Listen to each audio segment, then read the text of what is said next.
हे welcome back friends, English shorthand coaching के इस video session में आपका स्वागत है। आप लोगों ने हमेशा मेरी वॉइस सुनी होगी, मुझे नहीं देखा होगा क्योंकि आपने मेरा ये एक हाथ और एक पेंसिल और एक नोटबुक, इसी के साथ मैंने 10 वीडियोस रिकॉर्ड किए।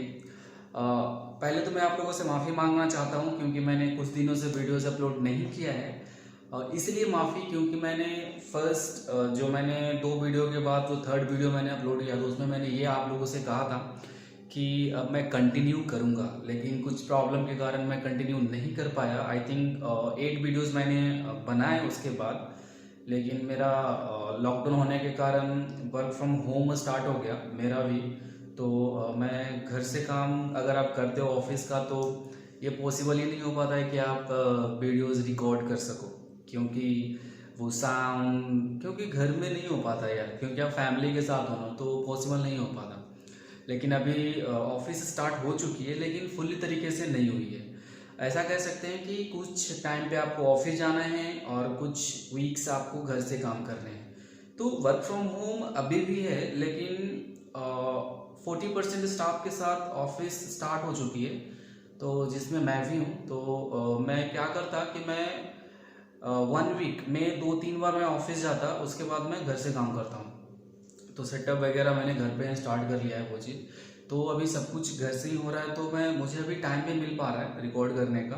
तो अब मैं कंटिन्यू करूँगा, ये मेरा डिसीज़न है, फाइनल डिसीज़न है। और मैं कुछ शेड्यूल बनाऊँगा, क्योंकि शेड्यूल इसलिए है ना क्योंकि आप लोगों को एग्ज़ाम आपको आई थिंक मार्च में है एसएससी स्टेनोग्राफर का, और आपके पास I think 1 year around exam बाद आपको मिलते हैं स्टेनो प्रैक्टिस के लिए, जो कि इनफ होता है। अगर आप अच्छे से फुल कंसंट्रेशन के साथ अगर स्टडी करें ना तो इट्स इनफ फॉर दैट। और आपको उसमें होता क्या है ना कि एग्ज़ाम पे फोकस, जब फॉर्म फिल करते हैं तो एग्ज़ाम पे फोकस आपका एक बहुत ही इम्पोर्टेंट होता है। क्योंकि अगर आप एग्ज़ाम पे फोकस ना करके अगर अभी से स्टेनो पे फोकस करते हैं, मतलब कि 100% टाइम में अगर आप 80% स्टेनो में दे रहे हैं, 20% एग्जाम में दे रहे हैं बिफोर एग्जामिनेशन, ओके, तो ऐसा नहीं होना चाहिए। क्योंकि होता क्या है ना, बंदे गलती यहाँ पे करते हैं कि एग्ज़ाम को प्रायोरिटी नहीं देते हैं, ऐसा सोच के कि अरे यार मैथ तो है नहीं, इंग्लिश है, रीजनिंग है, जीके से मैं निकाल लूँगा, लेकिन ऐसा नहीं है भाइयों। क्योंकि होता क्या है ना कि एसएससी स्टेनोग्राफर एक ऐसा पोस्ट है जिसमें लोग ये नहीं देखते हैं कि क्या टेस्ट होने वाला है, बस ये देखते हैं कि एग्ज़ाम में क्या लिया जा रहा है। तो लोग एबिलिटी चेक करने के लिए सीजीएल, बैंकिंग के बंदे, सीजीएल के बंदे, सीएचएसएल के बंदे सारे भर देते हैं यार, और जिससे कि कट ऑफ बहुत हाई हो जाता है। और एक स्टेनोग्राफर जो एक फुल माइंडसेट करके चल रहा है कि नहीं मुझे स्टेनो का ही एग्ज़ाम देना है, तो उनके लिए एक प्रॉब्लम क्रिएट हो जाता है, क्योंकि वो फोकस ज़्यादा से ज़्यादा वो स्टेनो पे करना चाहते हैं। क्योंकि सच है यार, अगर स्टेनो पे अगर नहीं करते हो ना तो बेकार है वो, क्योंकि स्टेनो एक दिन का चीज़ नहीं है ना। आपको रेगुलर प्रैक्टिस, मोर टाइम, जितना आप प्रैक्टिस में टाइम देंगे वो आपके लिए बेटर होगा, लेकिन ऐसा नहीं हो पाता है इसी कारण की वजह से। I think dogs are barking, I am sorry for that, but so यहाँ पे बहुत सारे डॉग्स हैं जो कि वाक कर रहे हैं, तो उसके लिए माफ़ी चाहता हूँ अगर आपको साउंड आ रही होगी तो आज हम लोग क्या करने वाले हैं कि जो भी हम लोगों ने वीडियोस जहाँ से छोड़ा था, आई थिंक 9th और 10th, it's so heavy, so sorry for that, oh I'm getting disturbed। तो आज हम लोग वही करने वाले हैं कि जो भी हम लोगों ने पार्ट 1 और पार्ट 10 तक जितने भी हम लोगों ने देखा है, जितने भी वीडियोस मैंने बनाए हैं, अगर आपने देखा होगा तो अच्छी बात है, उस चीज़ को मैं आज समरी करने वाला हूँ। समरी मतलब ऐसा कि मैं वीडियोस में पूरा कवर नहीं करूँगा, मैं इसके 2 वीडियोस बनाऊँगा रिकन्सिलिएशन का। मैं सारे को रिकॉल करूँगा एक अच्छे फॉर्मेट में, एक समरी में, और आपको जिससे आपको जितने भी डाउट हैं, क्योंकि मैंने कमेंट्स भी पढ़े, बहुत सारे लोगों को डाउट है, कमेंट्स में क्वेश्चन भी पूछे। और तो एक ने बंदे ने लिखा है कि मुझे वो फर्स्ट टाइम आपका ऐसा वीडियो है कि मुझे समझ में नहीं आया, मैं आपसे माफ़ी चाहता हूँ जो भी आप कोई हो। तो मैं उस रिस्पॉन्स को मैं एक इस समरी वीडियो में मैं एक अच्छे तरीके से डील करूँगा। वो आई थिंक सेकंड वीडियो में होगा, क्योंकि फर्स्ट वीडियो बहुत लंबी हो जाएगी मुझे लगता है, क्योंकि जो समरी है ना 10 वीडियोस का एक वीडियो में पॉसिबल नहीं है। तो हम क्या करते हैं ना, 5-5 वीडियो का 1-2 वीडियो बनाएंगे और समरी करके हम एक में उसको देखेंगे। तो आज जितना हो सके मैंने कुछ प्रेजेंटेशन भी तैयार किया है, तो मैं उस प्रेजेंटेशन के हिसाब से मैं आपको आज इस वीडियो में बताने वाला हूँ, जो कि आज मैं बोर्ड पे बताने वाला हूँ, तो कि आपको अच्छे से समझ में आ जाएगा। हाँ, लेकिन इसमें मार्का का इस्तेमाल करने वाला हूँ। I don't know it will work और नॉट, लेकिन मैं कोशिश करूँगा लाइट और डार्क लिखने का, तो मैं कोशिश करूँगा। और ये मेरा फर्स्ट वीडियो है with board, with my face.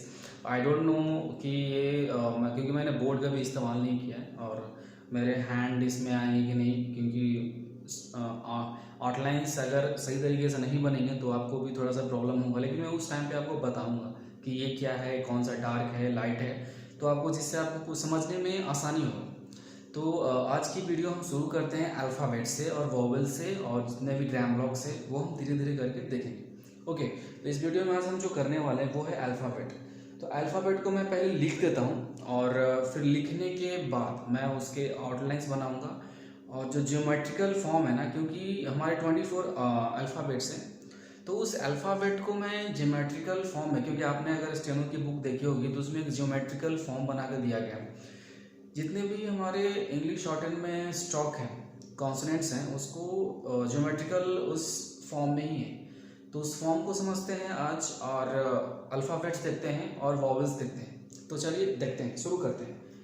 उससे ज़्यादा ही मैं लूँगा वॉवेल्स अल्फ़ाबेट्स, क्योंकि इतना मैं हो नहीं पाएगा 2 वीडियो में, तो मैं ज़्यादा लूँगा। तो अगर हम अल्फ़ाबेट की बात करें, अगर मैं अल्फ़ाबेट की बात करूँ तो इस प्रकार से है। मैं पहले अल्फ़ाबेट लिख देता हूँ, P B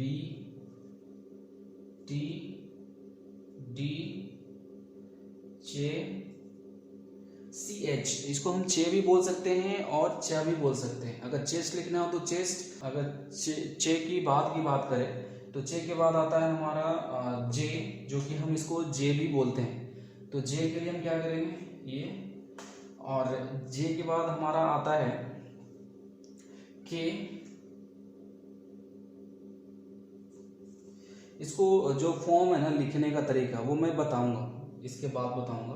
तो हमारा P B T D J J K, तो इस प्रकार का हमारा ये कॉन्सोनेंट्स है।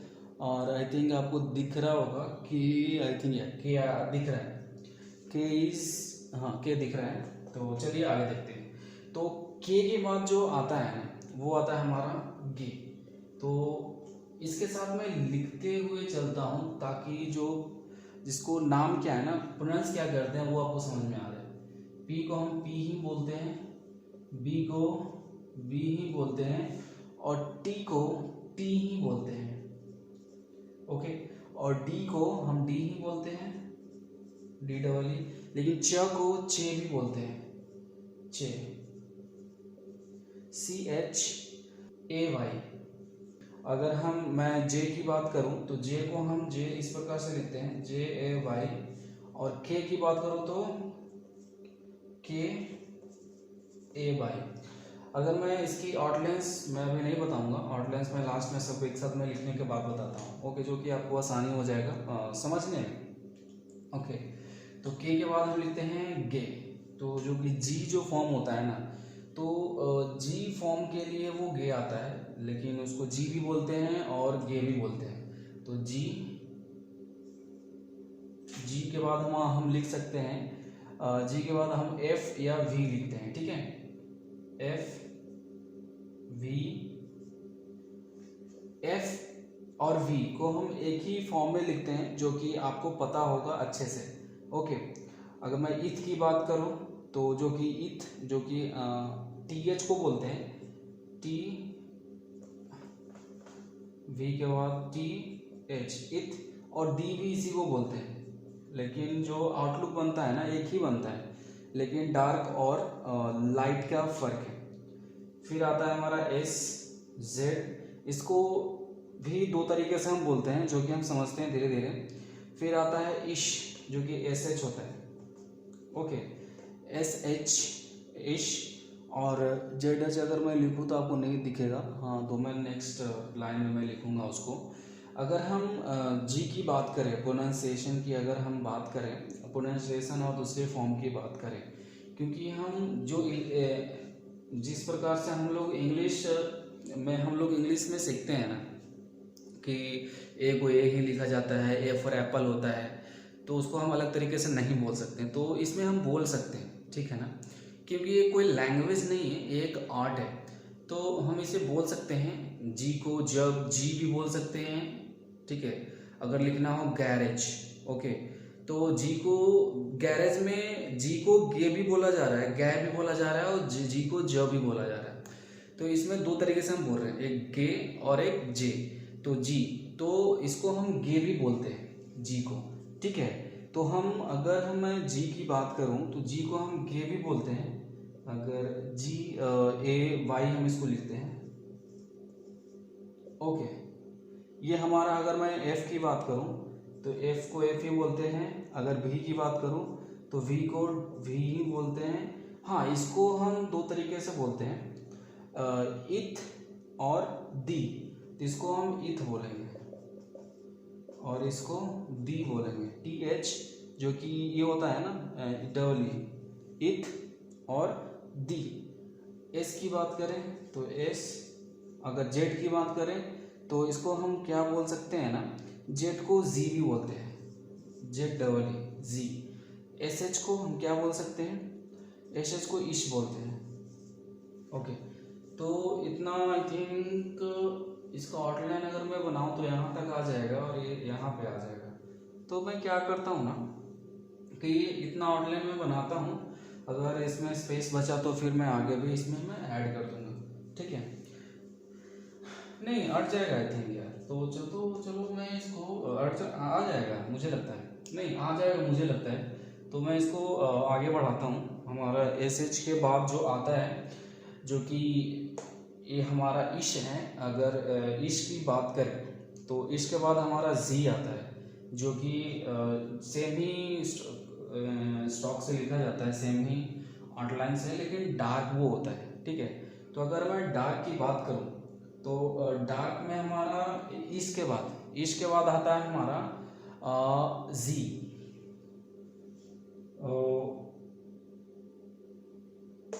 मैं क्या करूं, नहीं आएगा यार मुझे लगता है, क्योंकि नहीं आ पाएगा।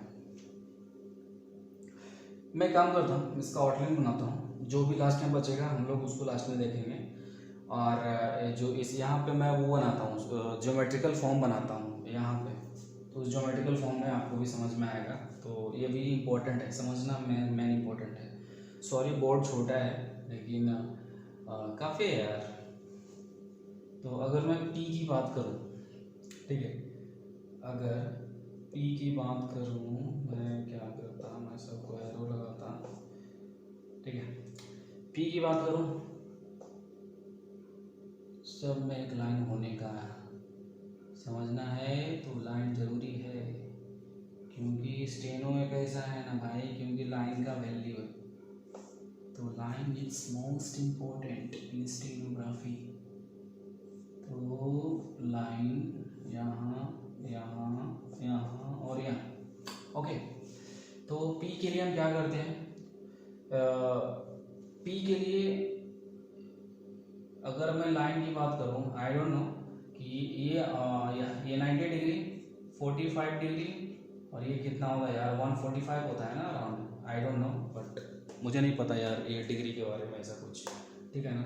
लेकिन आई थिंक इसी एंगल में होता है, तो उतना नहीं लेने का यार कि कितना छोटा लिखना है कितना बड़ा लिखना है। जब आप स्टेनो प्रैक्टिस करोगे ना तो आपको खुद पता चल जाएगा कितना बड़ा लिखना है कितना छोटा लिखना है। ऐसा कहा जाता है, अगर आप स्टेनो की बुक की बात करें तो उसमें लिखा गया है, पिटमैन शॉर्टहैंड की अगर बात करें उसमें लिखा गया है कि 1 इंच का 1/6 हाइट होना चाहिए, यानी 6वां भाग हाइट होनी चाहिए। लेकिन आप नापने जाओगे क्या, नहीं ना, तो आप अपने हिसाब से आप साइज़ डालो कि ना ही पढ़ने में कोई प्रॉब्लम ना आए, ठीक है। क्योंकि जब आप स्पीड में करोगे ना तो वहाँ प्रॉब्लम आती है कि आप लिख तो देते हो लेकिन पढ़ने में प्रॉब्लम होती है। तो एक स्टैंडर्ड साइज़ बना के लिखो, और जो डिग्री है ना, डिग्री पे आप नापने नहीं जाओगे। तो प्रैक्टिस ऐसा करो ना कि देखो सर्कल से ही पता चल जाता है कि कौन सा एंगल से लिखा जाता है। तो 45 डिग्री, 90 डिग्री और 145 डिग्री इतना करने की ज़रूरत ही नहीं, ठीक है। आप नापने मत बैठ जाओ, ऐसा नहीं होने वाला है। यहाँ पे कोई आपको नापने नहीं वाला है। जो आप स्टेनो लिखने वाले हो ना, वो भी आपको कोई चेक नहीं करने वाला है, आपका मैटर चेक होने वाला है कि आपने क्या टाइप किया है कंप्यूटर में, और वो स्टेनो को चेक नहीं करने वाला, क्योंकि एक स्टेनो ही एक ऐसा लैंग्वेज है, we can't say language it's an art, कि कोई नहीं पढ़ सकता। अगर आपने लिखा है ना तो आपको ही पढ़ना पड़ेगा। और आई डोंट थिंक सो कि अगर आपको दिया जाए 10 दिन बाद, अगर आपने 120 वर्ड पर मिनट लिखे या 160 वर्ड पर मिनट, तो 10 दिन बाद अगर आपको नहीं दिया जाएगा तो आप नहीं पढ़ पाओगे। क्योंकि स्पीड कब आती है, जब आप अपने माइंड से, अगर आपको महात्मा गांधी लिखना है तो एक डंडा बना दो और चश्मा लगा दो, तो आप महात्मा गांधी समझ जाते हो कि नहीं यार महात्मा गांधी हैं। तो स्टेनो को आपको दिमाग से भी कुछ क्रिएट करना पड़ता है, क्रिएटिविटी होनी चाहिए स्टेनो, तभी आप स्पीड कर पाओगे। हाँ, सीखने के लिए आप अल्फ़ाबेट से आप 60, 80, 100 वर्ड पर मिनट, 120 वर्ड पर मिनट आप आसानी से अल्फ़ाबेट के हिसाब से लिख लोगे कि आप एक एक वर्ड। लेकिन अगर ऊपर स्पीड करोगे ना तो आपको खुद से आउटलाइन बनाने पड़ेंगे। ओके, तो कुछ कुछ तो शब्द ऐसा होगा जो कि आपको खुद क्रिएट करने होते हैं। और हाँ, होते हैं, प्रैक्टिस करने पर आप बुक के थ्रू भी जा सकते हो, लेकिन ऐसा होता नहीं है ज़्यादातर। तो चलिए मैं बताता हूँ पहले। तो पी के लिए हम लोग क्या करते हैं, पी के लिए जो होता है ना, ऊपर से लाइट में होता है, ये सीधा है। आई डोंट नो कि 145 डिग्री है या क्या है, ये लाइट में होता है। बी की बात करें तो सेम ही एंगल, डार्क एकदम। टी के लिए 90 डिग्री लाइट, डी के लिए डार्क 90 डिग्री में है डार्क। लेकिन चे के लिए ऊपर से, सी एच के लिए, चे के लिए 45 डिग्री, जो आपको मैं बोल रहा था ऊपर से ही नीचे डाउन स्ट्रोक में, ये लाइट में होता है। ठीक है, ये च हमारा लाइट में होता है जो कि, और ये जे की बात करें ना तो ये हमारा डार्क हो जाता है इस प्रकार से। के लिए जो के है ना,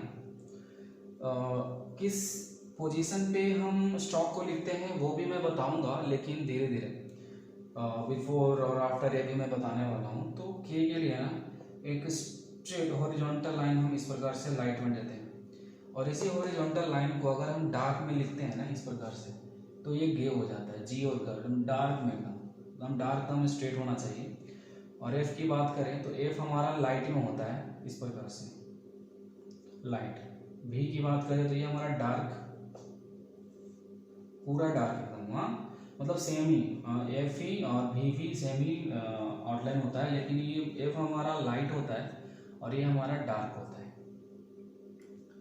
इथ की बात करें तो इथ में होता क्या है ना, इथ हमारा जो ये जो फॉर्मेशन होता है लाइट में, ये इथ होता है। और दी के लिए डार्क होता है, सेम ही फॉर्मेशन लेकिन डार्क में। ठीक है, ये इस प्रकार से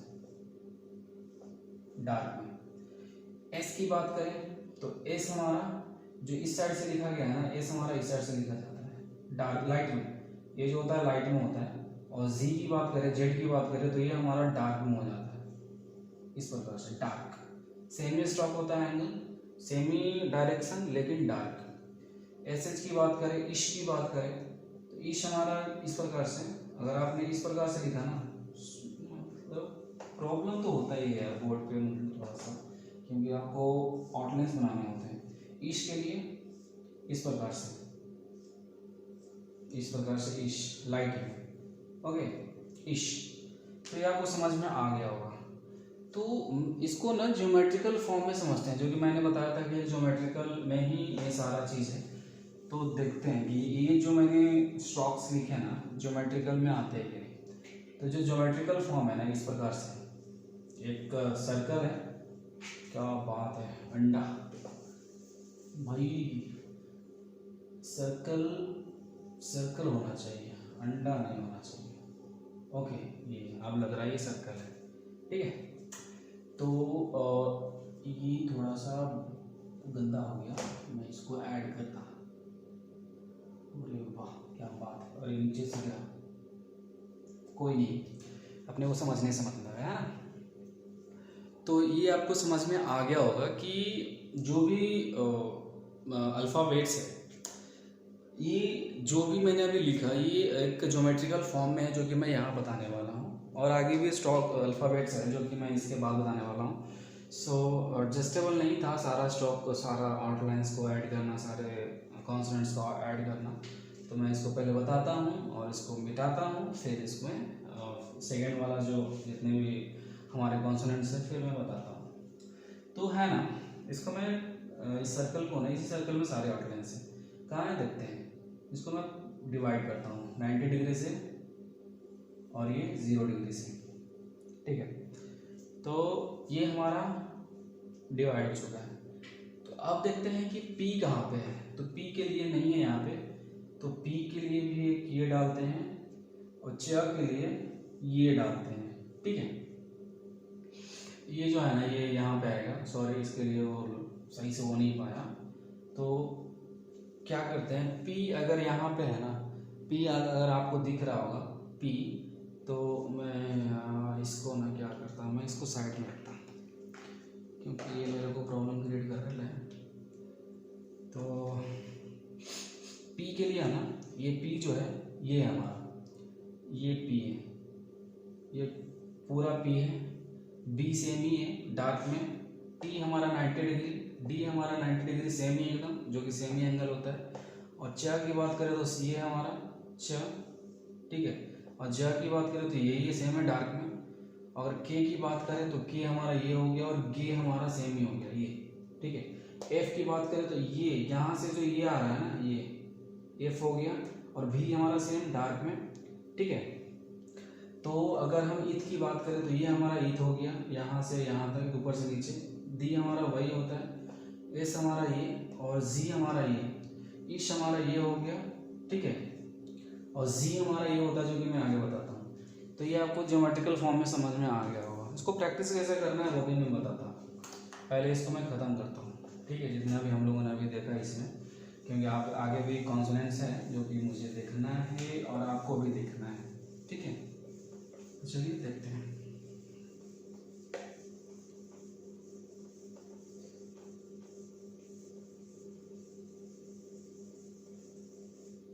डन। तो हम लोगों ने कहाँ तक देखा था, SH इस तक देखा था। हम लोगों को Z देखना है, ZH,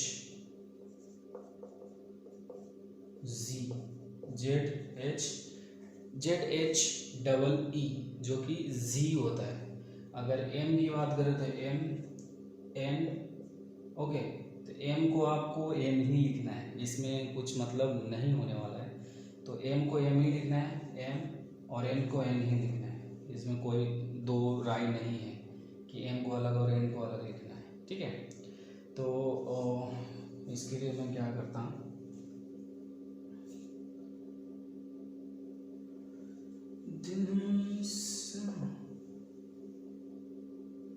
ठीक है। तो M और N हो गया, और इसमें ही ING होता है, इंक, जिसको हम इस प्रकार से भी इसको ING बोलते हैं, इंक, ठीक है। लेकिन इसको तो हम ING इंक बोलते हैं ना, लेकिन NG इसको इसमें आता है, अल्फ़ाबेट में नाम में आता है, ओके। एक आता है हमारा L, और L को हम क्या बोलते हैं, L ही बोलते हैं।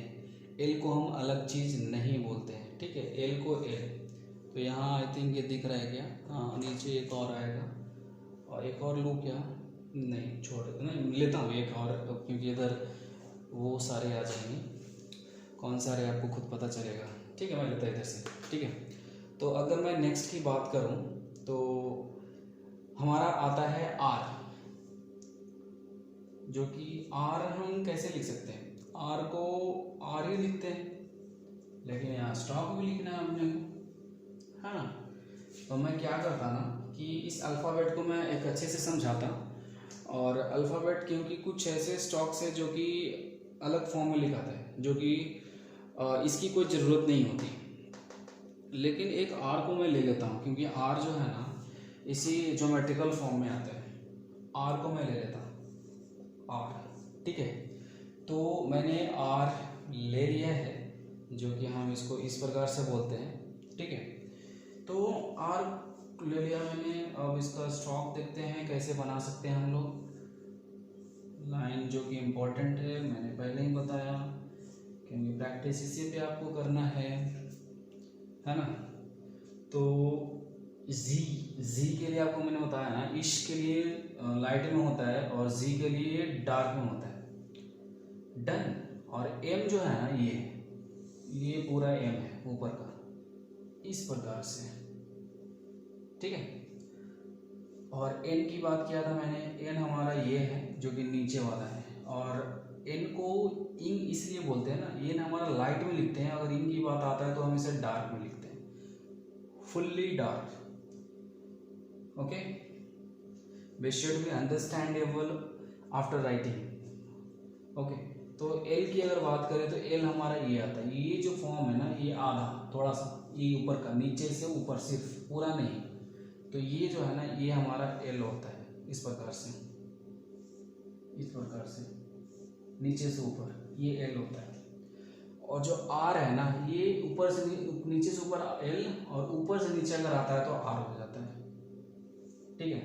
आर को हम दो तरीके से लिखते हैं, एक ये, और एक नीचे से अगर ऊपर लिखते हैं, जो हम चे को ऊपर से नीचे लिखते हैं ना, और चे और जे को, लेकिन अगर हम नीचे से ऊपर लिखते हैं ना, तो ये हमारा हो जाता है, ये भी आर।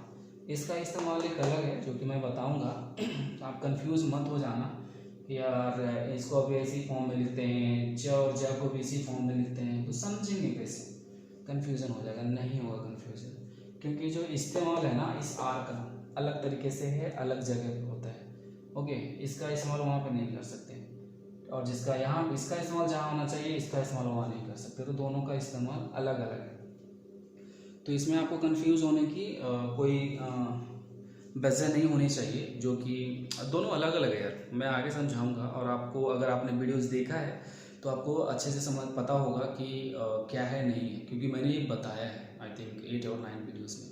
तो चलिए आगे का जो कॉन्सोनेंट्स है ना, वो हम देखते हैं। ये तो आपको ज्योमेट्रिकल फॉर्म में समझ में आ गया होगा अच्छे से।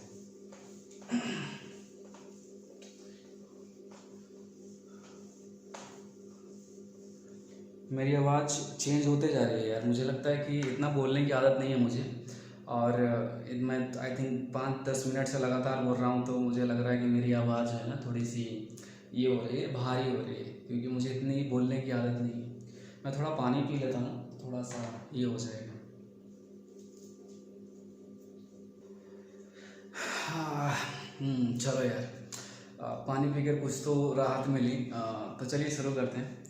नेक्स्ट जो हमारा है वो है हमारा कुछ और कॉन्सोनेंट छूट गए हमारे, जो कि मैं देखने वाला हूँ, इस प्रकार से है। तो नेक्स्ट जो हम लोगों का छूटा है वो है अपना यस, डब्ल्यू, एक्स और एच, जो कि एक अलग ही है, इस ज्योमेट्रिकल फॉर्म से अलग है, इसको ये फॉलो ही नहीं करता।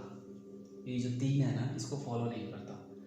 एक होता है हमारा डब्लू, सेकेंड होता है वाई, एंड थर्ड होता है हमारा एच। कैसे नहीं फॉलो करता है? क्योंकि इसका अलग ही आउटलाइन बनता है। अगर मैं इसकी आउटलाइन की बात करूँ तो डब्लू के लिए हम क्या इस्तेमाल करते हैं, वे बोलते हैं इसको। अगर वाई की बात करें तो इसको ये बोलते हैं, वाई ये। और एच की बात करें तो एच ए वाई, यस, ठीक है। अगर हम इसकी आउटलाइंस की बात करें, अगर इसकी मैं आउटलाइंस की बात करूँ तो इसका अलग ही फॉर्म है, अलग ही रूप है, ये अपने रूप में ही आता है। तो अगर मैं डब्ल्यू की बात करूँ तो ये हमारा लाइन पे अगर मैं लूँ तीनों को, तो डब्ल्यू को वे इस प्रकार से होता है, एक हुक, अपने मछली मारने की जो हुक देखी है ना, सेम ही है। और इस ये के लिए जो हुक है ना, पलट जाता है इस प्रकार से। एच के लिए इस प्रकार से, ये सर्कल होता है ये पूरा, इस प्रकार से भी और इस प्रकार से भी। तो हम इसको दो तरीके से लिख सकते हैं, जैसे मैं आर को लिखते थे ना वैसे, एक इस प्रकार से और एक इस प्रकार से, ये सर्कल होता है पूरा, ठीक है, इस प्रकार से लिखते हैं। तो ये कॉन्सोनेंट्स का जो फंडा है ना, आपको अच्छे से समझ में आ गया होगा, इसमें कोई प्रॉब्लम नहीं आनी चाहिए। अब इसकी बात रह गई कि प्रैक्टिस कैसे करना है, क्योंकि जो स्टॉक है ना, प्रैक्टिस करने से ही आपको बनेगा, क्योंकि इसमें अगर गड़बड़ी हुई है आपको लिखने में तो आपको पढ़ने में प्रॉब्लम होगा। तो इसीलिए आप इसकी प्रैक्टिस अच्छे से करें। आप एक नोटबुक लें, नोटबुक में लाइन्स होते हैं इस प्रकार से, ठीक है। तो क्या करें ना कि एक सर्कल बनाएं, जो भी मैंने बताया इस प्रकार से लाइन, अपने नोटबुक में इस लाइन में सर्कल बनाएं, क्योंकि इस प्रकार से ही लाइन होता है ना, ये पूरा नोटबुक का एक पेज है, तो ऐसा बनाएं और इसको इस प्रकार से बांटे अलग अलग करके, ठीक है।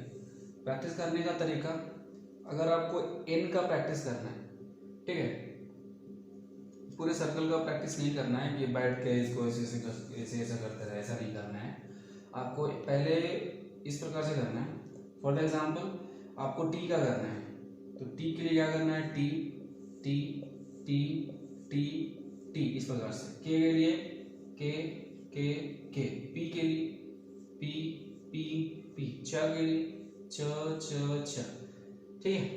अब करना है एन के लिए, तो एन के लिए इस प्रकार से प्रैक्टिस करना है, मतलब अच्छे से, मतलब लाइन से बढ़िया से लेना है, क्योंकि आपको प्रैक्टिस करना है, पेपर बर्बाद नहीं करना है। अगर हमें इसकी करनी है, एम की करनी है तो इस प्रकार से, ठीक है। इसमें आपको पेंसिल बर्बाद नहीं करना है, अच्छे से करना है, एम एम एम बोल के करना है इस प्रकार से। आपको एस की करनी है, एस एस एस, इथ की करनी है, इथ, तो इस प्रकार से आपको प्रैक्टिस करनी है एक एक करके, तो इसी पे आपको सारा प्रैक्टिस हो जाएगा। फिर क्या करें ना कि नोटबुक लें, नोटबुक से आपको लिखें P B B B T T T T, जैसा कि आपको शॉर्ट हैंड बुक्स में बताया गया है, और आई थिंक एग्जाम्पल में दिए गए भी हैं, जो कि आप वो भी देख सकते हैं, फॉलो कर सकते हैं। बट अगर उसको आपको प्रैक्टिस करना है तो ये पहले आपको प्रैक्टिस करना पड़ेगा, क्योंकि ये इम्पोर्टेंट है लिखने से पहले, ठीक है। This is for beginners only. हाँ, अगर आप लोग पहले से वीडियोस फॉलो कर रहे हैं, अगर you have already learned these things and you have already practiced a lot, so there is no need to do again. Okay, so you have to focus on your study or further study or further practice only. So don't waste your time doing these things. But if you are doing these things for improving your outlines, so that things is good, so you continue with this, because मैं भी अभी तक करता हूँ, ठीक है। तो ये इम्पोर्टेंट है, ये करना चाहिए, क्योंकि ये बहुत ही इम्पोर्टेंट है, ठीक है। तो पेपर में घसते रहो। अगर कोई बच्चे देखे तो अगर बोले कि अरे दीदी या भैया अभी तक आप अंडे बना रहे हो, स्कूल में हो आप, बोले हाँ मुझे भी बनाना अच्छा लगता है, इसलिए मैं बना रहा है, तो चलो फिर ऐसा नहीं सोचने का कि अंडे बना रहे हैं तो खराब लग रहा है, नहीं करोगे। This is a new technique, this is a new art which you are learning, so you have to be child. Okay, so let's start with our next topic. क्या हम लोग नेक्स्ट पढ़ने वाले हैं, देखते हैं। तो हमारा नेक्स्ट है, मैं वो प्रैक्टिस सेट नहीं देने वाला यार, क्योंकि वो थोड़ा सा ये हो जाएगा, लंबा हो जाएगा, क्योंकि ऑलरेडी आप लोगों ने वो कर चुका है, तो it's not important to give you practice. हाँ, मतलब कॉन्सोनेंट्स अगर ऐड करने की बात किया जाए ना, तो हम लोग कॉन्सोनेंट्स ऐड करते हैं। देखो कॉन्सोनेंट्स ऐड करने का एक रूल है कि अगर हम लोग एक आउटलाइन लिख रहे हैं, अगर हम लोग की बात करें, ईस्ट की बात करें, अगर हम लोगों ने ईस्ट लिखा है या एफ लिखा है, तो हम लोग सिंगल लाइन सिंगल स्टॉप के साथ लिख रहे हैं। लेकिन सॉरी अगेन इट्स हाशिंग माई, ये गला का थोड़ा सा प्रॉब्लम हो जाएगा क्योंकि प्रैक्टिस नहीं ना, मैं दोबारा मैं बोल रहा हूँ, सॉरी फॉर दैट, लेकिन चलो ठीक है, कोई बात नहीं, कुछ पाने के लिए कुछ खोना पड़ता है। तो चलिए देखते हैं। तो जो स्टॉक जोड़ने का जो तरीका है ना, वो हमारा ये है कि अगर एक स्टॉक लिख रहा है तो चलता है, लेकिन अगर आप डबल स्टॉक मीन्स अगर कोई स्टॉक यानी आउटलाइन जोड़ के लिख रहे हो, दो कॉन्सोनेंट्स को जोड़ के लिख रहे हो ना, तो जो पेंसिल का जो है ना इस्तेमाल एक बार में ही करना है, आपको पेंसिल उठाना नहीं है ना। तो एक लाइन से ही लिखना है, या तो आपको डार्क में लिखना हो या लाइट में लिखना हो, वैसे ही प्रैक्टिस करना है। होता क्या है ना कि अगर बचपन से ही अगर बच्चे को एक इंग्लिश लैंग्वेज सिखाया जाता है तो वो अच्छे से सीख जाता है। फॉर एग्जांपल अगर एक इंडियन फैमिली की बात करें जो कि हिंदी मीडियम में वो बच्चा अगर बॉर्न हुआ है, तो उसे हिंदी अच्छे से आएगी, क्योंकि उसके ग्रामर सीखने की जरूरत नहीं, क्योंकि वो थोड़ा थोड़ा करके सीख रहा है। तो बड़ा होकर के उसको हिंदी सिखाने की जरूरत नहीं है कि बेटा आम को आम बोलते हैं या किसी और चीज़ को ऐसा बोलते हैं, वो ऑटोमेटिक सीख जाता है। वैसे ही इंग्लिश मीडियम के में होता है, अगर वो यूके में यूएस में अगर बॉर्न होता है तो वो स्टार्टिंग से ही सीख जाता है। वैसे ही हमारा स्टेनो है, अगर हम for example we are learner and we don't know anything about this, we are starting from zero to hero. तो हम लोग अल्फ़ाबेट से स्टार्ट कर रहे हैं, तो मुझे हम लोग को ऐसा जानना होगा कि हम लोग जीरो है तो हम लोग को स्टार्टिंग से करना है, ठीक है ना। तो जो प्रैक्टिस होगा ना वो स्टार्टिंग से होगा, ठीक है। तो हम लोग को सीखना है ना एकदम स्टार्टिंग से। तो जो प्रैक्टिस करना है ना, जो अल्फ़ाबेट है ना, तो हमें पेंसिल को उठाना नहीं है। अगर मैं मार्कर को ले रहा हूँ तो ऐसा पता चलना चाहिए कि आपने डार्क लिखा है या लाइट लिखा है, ऐसा ही आपको प्रैक्टिस करना है। वही मैं आपको बताना चाहता था, ठीक है। तो अगर मैं स्टॉक की बात करूँ तो एक वर्ड लेते हैं जो कि एक जॉइंट वर्ड में लेता हूँ। मैं लेता हूँ बी और एफ, बी और एफ, ठीक है ना। अगर मैं बी और एफ की अलग अलग की बात करूँ, बी और एफ, तो हम कैसे लिखेंगे, सॉरी बी और एफ, तो बी के लिए डार्क में हम लिखते हैं और एफ के लिए लाइट में, ठीक है। तो ये दो स्टॉक है, इसको साथ में जोड़ना है बी एफ के साथ में, ठीक है ना, वो बी एफ। तो बी और एफ कैसे लिखेंगे, ये हमारा लाइन है, ठीक है। तो बी के लिए पूरा डार्क और एफ के लिए, ठीक है ना, एफ के लिए ये करेंगे इस प्रकार से, ओके। लेकिन जो मैंने लिखा ना, पेन को उठा दिया था, लेकिन ऐसा नहीं करना है आपको, डायरेक्ट इस प्रकार से लिखना है, इस प्रकार से लिखना है बी और एफ। ये फॉर्मेशन होना चाहिए आपको, पेंसिल उठने का नाम ही नहीं होना चाहिए। प्रैक्टिस ही आपको ऐसा करना है, क्योंकि इन फ्यूचर आप बहुत सारे मतलब कि बहुत सारे स्टॉक को एक साथ जोड़ने वाले हो, बहुत सारे वर्ड्स को एक साथ जोड़ने वाले हो। स्टेनो इसी का नाम है यार, किसी लंबे से सेंटेंस को शॉर्ट में लिखना। अगर आप पेंसिल उठा करके एक एक वर्ड लिख रहे हो तो क्या फ़ायदा, है ना। तो हमें एक एक वर्ड को लिखना है। अगर लिखना है एल और एम को साथ में लिखना है, ठीक है, तो एल और एम को साथ में लिखने के लिए ई सॉरी एल और एम हो गया हमारा, ठीक है। अगर के और एल को साथ में लिखना है तो के और एल को साथ में लिखना है तो के और एल, इस प्रकार से, ओके। पी और जे को साथ में लिखना है तो पी और जा को डार्क में। ये लाइन है, ये पूरा लाइन है, ठीक है। तो कॉन्सोनेंट्स आपको पता चल गया, कॉन्सोनेंट्स को जोड़ना कैसे है ये भी आपको अच्छे से पता चल गया। तो आगे हम नेक्स्ट देखते हैं, जो कि नेक्स्ट है हमारा, एक सेकेंड मैं देख लूँ क्या है अपना नेक्स्ट। यस, नेक्स्ट ही वॉवेल ही है हमारा यार, जो कि आपको अच्छे से पता है। तो हमारे पास जो है ना 12 वॉवेल्स है, जिसमें 6 जो है, फर्स्ट 6 उसे सिंपल लॉन्ग वॉवेल बोलते हैं, और जो सेकंड 6 है उसे सिंपल शॉर्ट वॉवेल बोलते हैं। क्यों बोलते हैं देखते हैं, ठीक है। तो अगर मैं फर्स्ट 6 वॉवेल की बात करूँ तो हमारे ऐसे इस प्रकार से है, आ, जो कि हम इस प्रकार से लेते हैं ए एच, देन सेकेंड जो कि हमारा ए, देन थर्ड ई। मैं ऐसा लिख रहा हूँ कि एक लाइन में सब आ जाए अगर पॉसिबल हो तो, ठीक है। अगर दिख रहा हो ना, हाँ। तो ये हमारा आ, ए, E, O, uh, A, E, O, and then third में हमारा आता है ऊ। ये हमारा 6 लॉन्ग वॉवेल है। अगर मैं शॉर्ट वॉवेल की बात करूं तो ये हमारा होता है ए, जो कि ए होता है A, second A, E, O, U and ऊ, ठीक है। तो ये हमारे 6 ऊपर 6 नीचे, ये 12 वॉवेल्स हैं, ठीक है। तो मैं इसको क्या करता, इस प्रकार से करता जो कि आपको अच्छे से समझ में आ जाए।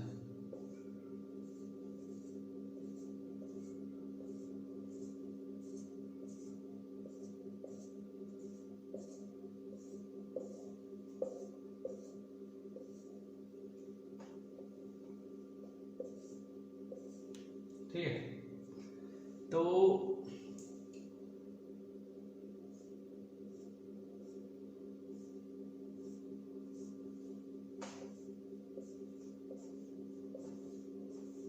मैंने बहुत ही गंदा कर दिया ना। नहीं यार, अच्छा किया, इसमें अच्छा दिख रहा है। चलो, I thought it's got very dirty, but it's looking good. So, and this is very understandable. So this is the main things. Okay, तो क्या करते हैं ना कि ये जो लॉन्ग वॉवेल है ना, और ये 6 शॉर्ट वॉवेल है, इसको हम क्या करते हैं ना, 3 पार्ट में बांट देते हैं इस प्रकार से। तो ये इसको अलग कर लेते हैं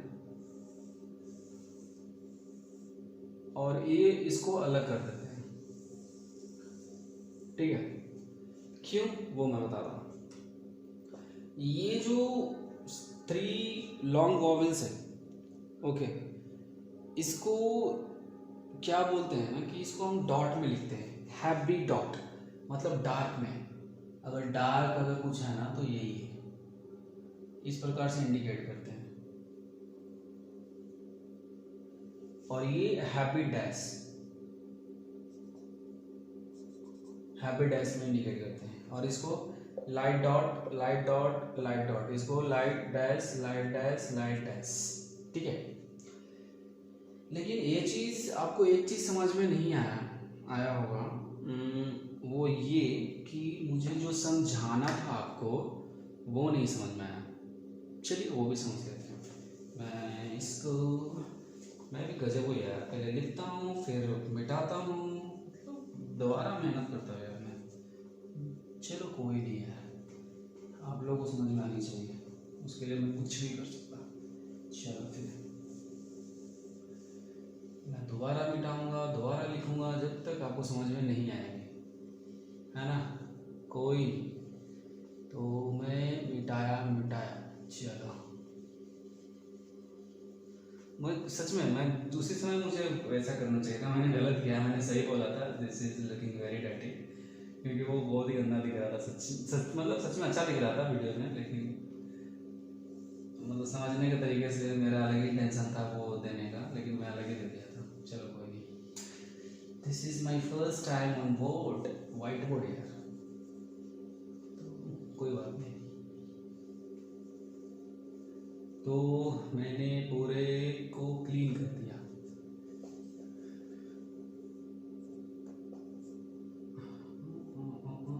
हाँ ठीक है, जो मैं करना चाहता था ये था।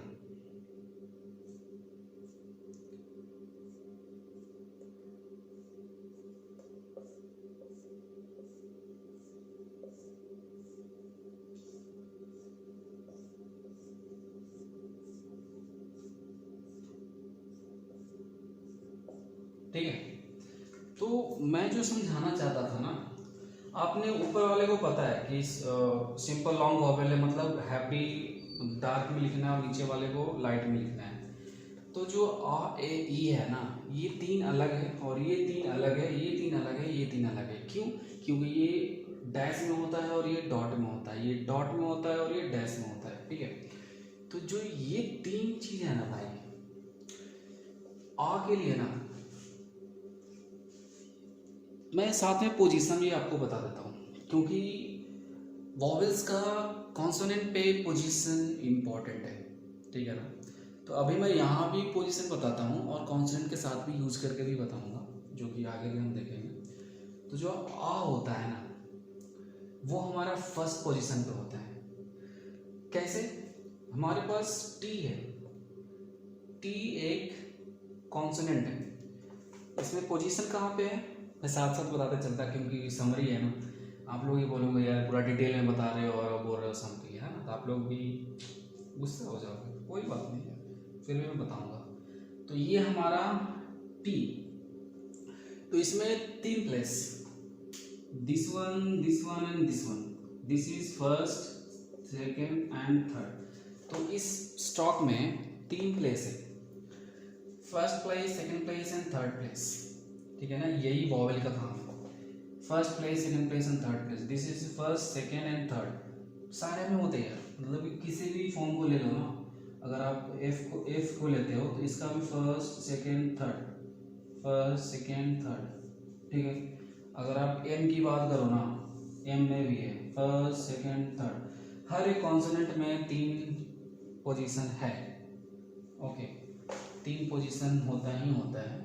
तो आ की जो पोजीशन है ना, अगर मैं इसमें पोजीशन बांट दूँ फर्स्ट सेकंड थर्ड, तो ये आता है फर्स्ट पोजीशन पे, ये फर्स्ट पोजीशन पे डार्क में। मैं ऊपर को फर्स्ट पोजीशन ले रहा हूँ, सेकंड थर्ड, आप समझ जाओ, मैं लाइन नहीं खींचने वाला क्योंकि इतना भी तो आपको समझना पड़ेगा ना यार, मैंने 2 बार मिटा रहा फिर से लिखा तो समझ जाता है। तो फर्स्ट में अगर लिखा ना आ के लिए तो फर्स्ट पोजीशन, ए के लिए सेकंड पोजीशन आता है, ये हमेशा आएगा, ये चेंज नहीं होता है।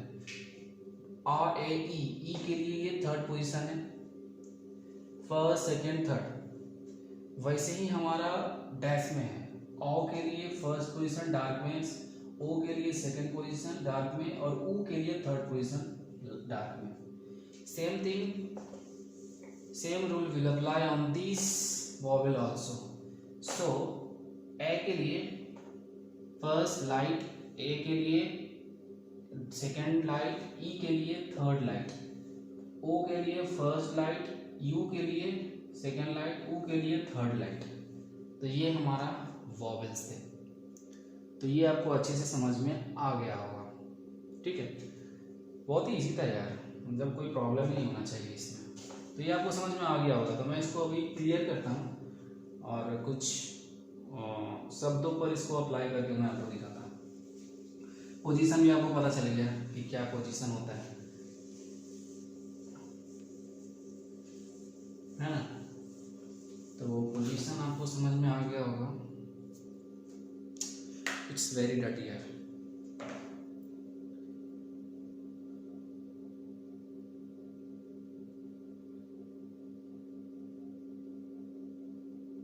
एक चीज और मैं बताता कि जो पोजीशन है ना यार, हर एक स्टॉक का कैसा होता है कि अगर मैं टी की बात करूं तो जहां से मैंने लिखना स्टार्ट किया, जहां से मैंने स्टॉक बनाना स्टार्ट किया ना, अगर यहाँ से किया तो एक यहीं से स्टार्ट होगा, 1 2 3।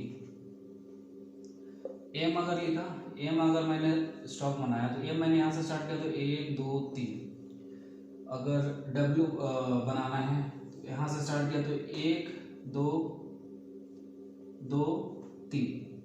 ओके, ईस्ट बनाना स्टार्ट किया तो मैंने यहाँ से स्टार्ट किया तो 1 2 3, इस प्रकार से। के मैंने बनाया, यहाँ से लेकर स्टार्ट किया तो 1 2 3। जहाँ से स्टार्ट करना है काउंट भी वहीं से करना है। ये हमारा रूल है, इस रूल को कभी नहीं तोड़ना, नहीं तो फिर आपने स्टेनो का रूल तोड़ा, फिर स्टेनो आपको तोड़ेगा। तो चलिए एग्जांपल लेते हैं कुछ। तो अगर मैं एग्जांपल की बात करूं, पहले हम लोग नोटबुक की तरह एक ये बना लेते हैं। तो मैं फर्स्ट एग्जांपल की अगर बात करूं तो फर्स्ट वॉवल के साथ काम, तो काम के लिए क्या है, ये फर्स्ट प्लेस वॉवल आ रहा है आ के लिए। तो मैंने बताया कि फर्स्ट सेकंड थर्ड, तो इस लाइन पे ना above the line, through the on the line और through the line, 3 प्लेस है इस नोटबुक में। तो उसी प्रकार से हम वॉवेल का इस्तेमाल करेंगे। और वॉवेल का इस्तेमाल मैंने आपको बताया है कि वॉवेल फर्स्ट स्टॉक में जहाँ से स्टार्ट होता है हम स्टॉक को वहीं से स्टार्ट करते हैं। अगर मैं काम की बात करूँ तो ए जो आ रहा है फर्स्ट प्लेस वॉवेल पर आ रहा है, तो के जो है ना वो फर्स्ट पे लिखाएगा और एम यहीं से लिखाएगा, ठीक है। और आ के लिए हम फर्स्ट प्लेस वॉवेल पे आ डालेंगे, डन। अगर मैं बेट की बात करूं, BAIT, तो बी के लिए ए आ रहा है सेकंड प्लेस वॉवेल, तो हम क्या करेंगे ना वो ऑन द लाइन लिखेंगे, बी और टी, और ए के लिए सेकंड प्लेस वॉवेल बेट, ऐसा करते हैं, ठीक है। ये हमारा डार्क में है भाई, बी जो है पूरा डार्क है और ये लाइट है नीचे वाला टी जो है, ठीक है।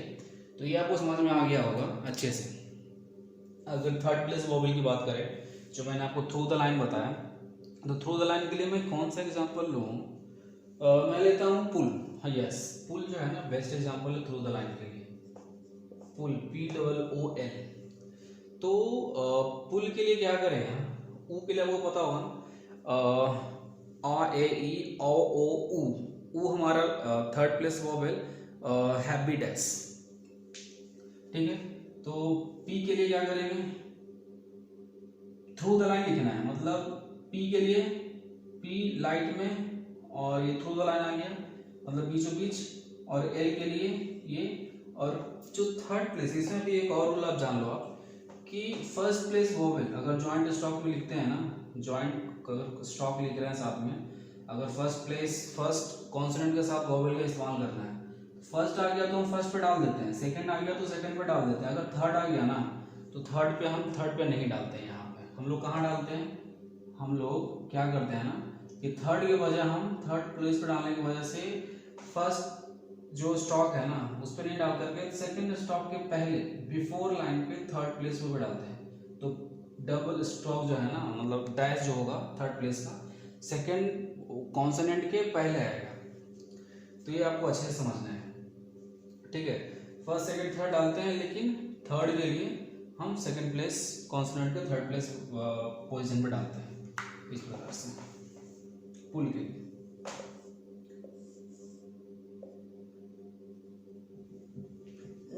बहुत ही गंदा हो रहा है भाई। पी डार्क, डार्क इसमें लाइट नहीं, एल के लिए कोई डार्क वार्क नहीं होता है, कुछ नहीं होता, ये डार्क होगा पुल। ये आपको समझ में आ गया होगा, ठीक है। और कुछ स्पेशल एग्जांपल मेरे पास, हाँ एक और एग्जांपल ले लेते हैं। अगर पील की बात करें, पील लिखना है PIL, PIL, तो पील के लिए थर्ड प्लेस वोवेल है जो कि हमारा डार्क में होता है ए द डार्क में, तो थ्रू द लाइन और एल। तो पी के बाद हमारा थर्ड प्लेस आना चाहिए, लेकिन हम लिखते नहीं है रूल के हिसाब से, हम सेकंड प्लेस के पहले लिखते हैं पील। तो ये हमारा पील हो गया, PIL, ठीक है। दिख रहा है आपको, हाँ दिख रहा है। तो ये आपका ये था पूरा फंक्शन। तो यहाँ पे आपने सीखा कॉन्सोनेंट्स के बारे में, कॉन्सोनेंट्स को प्रैक्टिस कैसे करना है, स्टॉक को जोड़ना कैसे है, और स्टॉक के बाद आप लोगों ने सीखा वॉवेल्स का प्लेस, कॉन्सोनेंट पे प्लेस, कॉन्सोनेंट को लाइन पे कैसे प्लेस करते हैं, और वॉवेल्स का इस्तेमाल कॉन्सोनेंट के साथ किस पोजीशन पर करते हैं वो आपने सीखा। तो ये आपको समझ में आ गया होगा। तो ग्रामलोक्स इसके बाद आता है, और इसके बाद हम लोग ट्रीफॉन्स के बारे में देखेंगे, जो कि वो थोड़ा सा एक अलग वीडियो में बना देता हूँ इस सारंश में, क्योंकि I think around yes 1 hour का, आई थिंक वो 1 आवर वीडियो हो जाएगा। तो मैं इसको यहीं पे रहने देता हूँ, और सेकंड वीडियो में मैं वो सारा कवर करूँगा, और थर्ड वीडियो से मैं ना जो मैंने जहाँ तक छोड़ा था मैं उसको फिर कंटिन्यू करूँगा, क्योंकि मैं फिर से वो नहीं बताने वाला एक अलग अलग पार्ट करके, मैं फिर से वो स्टार्ट करूँगा लेकिन थर्ड वीडियो से। तो आज के लिए बस इस वीडियो में इतना ही रहने देते हैं, और उम्मीद है कि आपको ये वीडियो अच्छी लगेगी, और अगर अच्छी लगी तो आप लाइक करें, शेयर करें, जो कि मैं हमेशा वीडियो में बोलता हूँ at the end of video. तो आप सब्सक्राइब जरूर कर ले अगर न्यू सब्सक्राइबर हैं तो, क्योंकि this is my first video with my face, so I will be continue with this video, okay. So I am not going to stop to upload this video, so मैं continue रहूँगा, तो don't worry, और मैं continue करूँगा यार, क्योंकि मैं वो टाइम बच रहा है मेरे पास, तो मैं स्पेंड करूँगा on the YouTube, and even I have now 11,000 around audience and family. I can't say audience, this is my family, so this is the good opportunity for me that I can work as a part time on YouTube, so मैं रहूँगा continue. तो video देखने के लिए thank you, take care, bye bye.